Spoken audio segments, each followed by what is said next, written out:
So whenever new investment pours into a city, you have to ask, who really benefits? It's a huge question, and it echoes through neighborhoods all over the country.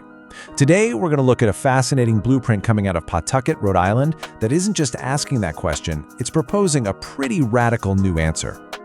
Okay, so our story starts right here in Pawtucket, Rhode Island. Right now, a ton of investment is flowing into the city, bringing things like a new commuter rail station and stadium development.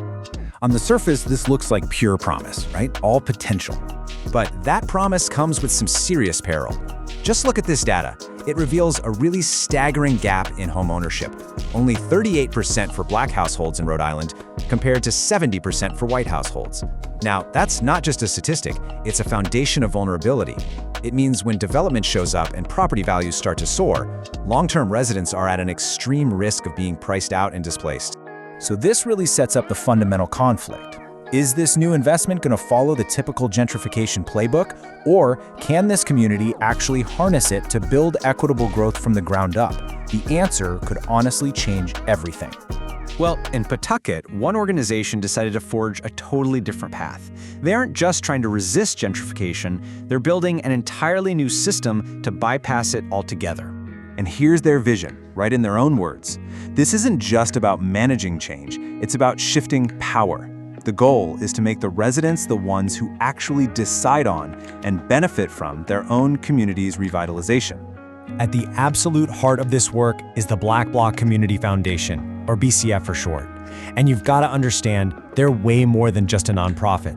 They're the visionary leader, the economic anchor, and the cultural guardian for the entire district.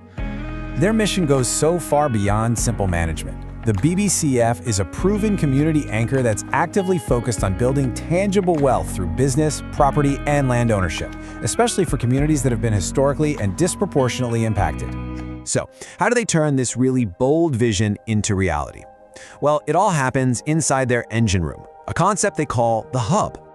Their whole strategy really comes to life in the hub, and it's not just an office building. It's a 33,000 square foot coordinated ecosystem. It's spread across 2 buildings, and every single part is designed to work together to lift the community up. The hub operates across 5 interconnected pillars. It's a place where you can get technical help for your startup, but also find culturally responsive mental health care. It's a training center for new skills, and it's a gallery for cultural exhibitions. It's truly holistic. And this isn't just talk, you know? The impact is real and you can measure it.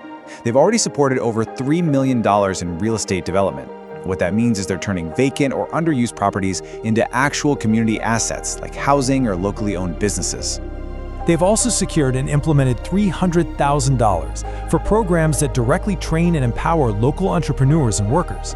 They're creating real pathways to economic independence. Now this part is absolutely crucial. The BBCF recognizes that you can't really participate in economic development if your basic needs aren't being met. That's why they provide what they call stabilization supports, direct aid for housing, transportation, even childcare, to remove those critical barriers so people can actually show up. But this ambitious work is about so much more than economics and real estate. At its very core, it's about taking control of the narrative and retelling the story of the community. This quote from the founder, Leslie Moore, gets right to the heart of it. Storytelling itself is a form of justice. When you control the story, you control who is seen, who is valued, and who is remembered. So the BBCFF has taken on this role of being the teller of the story. This means directly confronting a painful history, honoring the lived experiences of slavery and oppression, while at the very same time celebrating the incredible resilience and accomplishments of the community today. This quote really captures the philosophical core of their work. It's a call for a shared consciousness, a unity that's built from within the community that drives this collective movement toward lasting, permanent equity. Ultimately, all of this cultural work is about amplifying voices that have been silenced, sharing knowledge, and building a unifying culture of love. They see this as the essential glue that holds the entire economic and social mission together. Now, what's incredible is that this powerful local initiative was also designed from the very beginning to become something much, much bigger, a national model. See, the BBCF doesn't operate in a vacuum. It's the local engine inside a larger visionary framework called the Halo Project. Probably the best way to think about it is this. The Halo project is the master architect who designs the blueprint for this kind of revitalization, while the BBCF is the local project manager, on the ground, making sure it gets built right. Their entire theory of change can be seen as an impact ladder. It starts at the foundational level, with individual and family stability. From there, it builds up to district-wide revitalization, then city-level transformation, with the ultimate goal of creating a replicable national model that other cities can follow. So what's the ultimate takeaway from all this? Well, the Block Community Foundation proves that development without displacement isn't just a dream. By centering residents and providing holistic support, they've created an actionable blueprint for equitable growth that pretty much any city can learn from. And that leaves us with a final question. If a model like this can work in Pawtucket, what's stopping it from being adopted somewhere else? How different would our cities look if every community had the tools to build its own future?